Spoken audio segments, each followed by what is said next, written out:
anggota TNI sudah bertanggung jawab. Mbak Egi, nggih. Sampeyan saiki nangis-nangis Pak nikah ning ngene Januari. Tapi tak hadene di ngene Mbak Ocha, di samping itu janji utang buane utang. Iki setore 4.000, Mbak. Jare Pak dinikahi karo pelayar, Mbak. Jan astagfirullahaladzim, ya Allah. Anggota TNI sudah bertanggung jawab. Nggih, Mbak Egi. Nggih. Sampeyan saiki nangis-nangis Pak nikah ning ngene Januari. Pak kirim duit, astagfirullahaladzim, Mbak Yun. Eling di omah. Ilingo saya tak elek kikit saiki. 12 tahun masih ngomong di Facebook. Sampeyan ojo wis. Lenono lek kirim duitku lenono sampeyan tahu. Wes saiki diblok wae Facebooke, WA-ne diblok wae, men dirimu orang anu ganti nomor nek iso.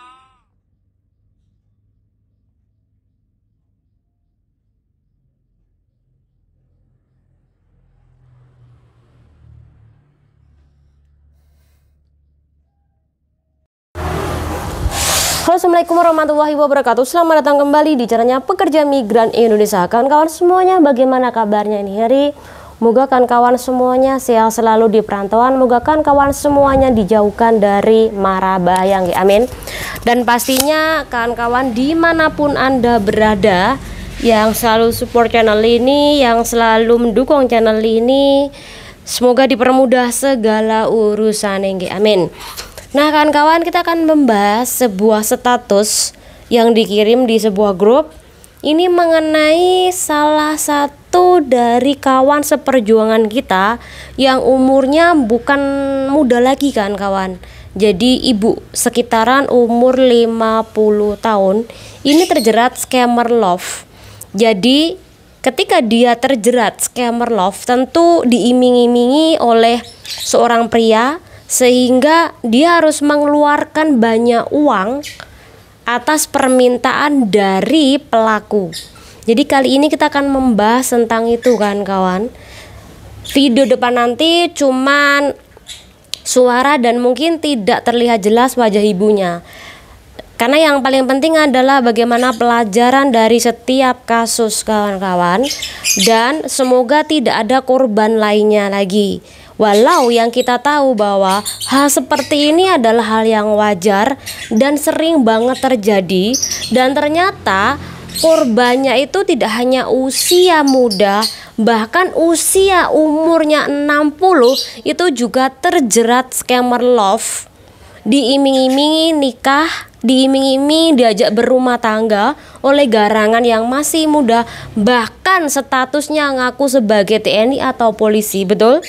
Jadi kali ini nggak usah menghakimi, belajar dari setiap kejadian, dan pastinya saya mengajakkan kawan untuk terus berpikir positif dari setiap apa yang bakal kita bahas. Gak usah lama-lama ya kan kawan. Ini adalah kasus yang bakal kita bahas ini hari. Dan kali ini adalah pengambilan video di tempat kakak saya nomor 2. Ini adalah tempat kakak saya nomor 2, yang depan tadi, yang sana itu adalah rumah aku. Jadi aku sama kakakku yang nomor 2 ini sebelahan. Kalau yang kakakku yang pertama itu jauh banget. Oke, kita bakal bahas videonya, dan ini adalah pembahasannya.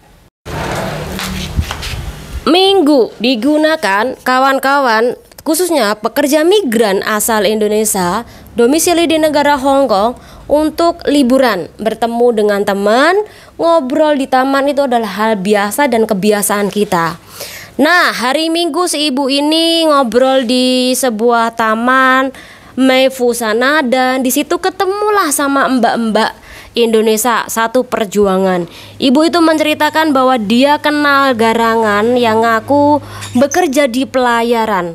Nah, dari pengakuan itulah akhirnya si ibu ini terjerat cinta seorang garangan yang ujung-ujungnya dia diajak nikah di bulan Januari 2024. Tetapi apakah di usia 50-an ibu tersebut ini benar akan dinikahi? Sekali lagi itu adalah hal yang nggak mungkin sekali kan kawan. Karena biasanya cinta itu memang buta, bahkan saking butanya ini banyak orang yang tidak memakai akal dengan jernih ketika dia ini sedang jatuh cinta. yang ujungnya akhirnya merugikan si ibu ini. Jadi karena iming-iming dinikahin bulan Januari, maka si ibu ini rela memberikan sejumlah uang kepada garangan yang mengaku mencintainya, dan total dari yang dikirim oleh korban atau ibu ini adalah sebesar 50.000 Hong Kong dolar. Kalau dikuruskan di Indonesia sebesar 100 juta. Dikurskan adalah 100 juta, dan ini dikirim tidak langsung kawan-kawan, jadi bertahap 12 juta, 5 juta, 6 juta setengah, sehingga terkumpullah sebanyak 50.000 dolar Hong Kong.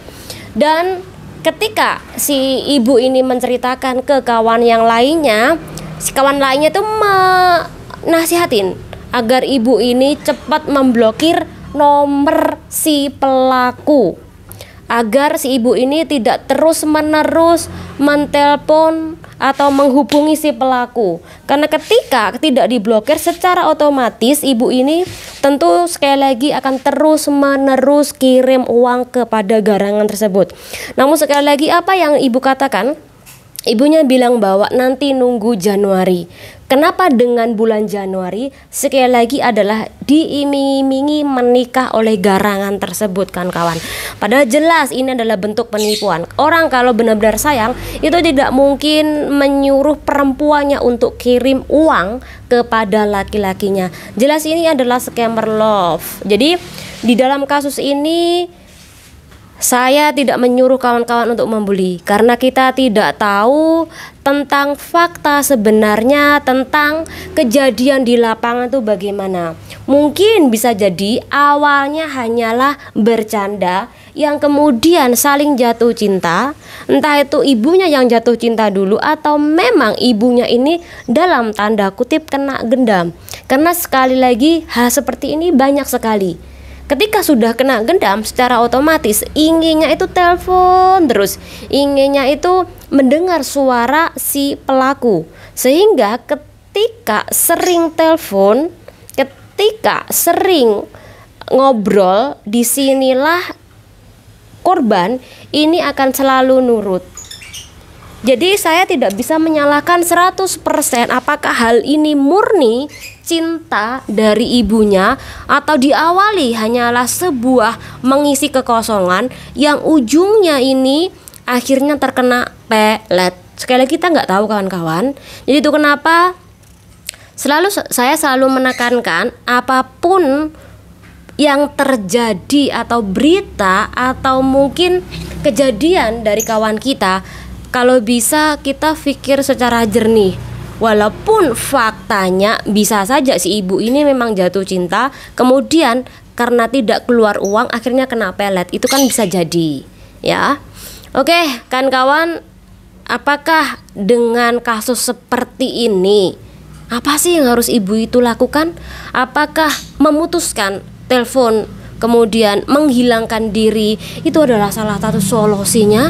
Silakan kawan-kawan komen. Karena sekali lagi, kalaupun sudah kena gendam itu sulit banget keluar, kecuali ibu itu benar-benar punya kemauan yang kuat dan pastinya berdoa kan kawan. Banyak zikiran, karena dengan cara itu bisa menghilangkan sedikit dari pengaruh peletnya. Mungkin kawan-kawan yang pernah berada di posisi seperti itu, silahkan komentar bagaimana sih cara menghilangkan sisa-sisa dari Magic. Silahkan komen, ditunggu di channel ini. Semoga dengan pembahasan ini bermanfaat buat kawan-kawan semuanya. Sekali lagi, tidak perlu menghakimi, tidak perlu menambah beban. Yang jelas-jelas beban tersebut ini kita tidak tahu apakah ibunya itu memang secara sadar memberikan atau memang tidak sadar di dalam memberikan uang sejumlah 100 juta rupiah. Oke, semoga bermanfaat. Channel diri. Wassalamualaikum warahmatullahi wabarakatuh. Bye bye.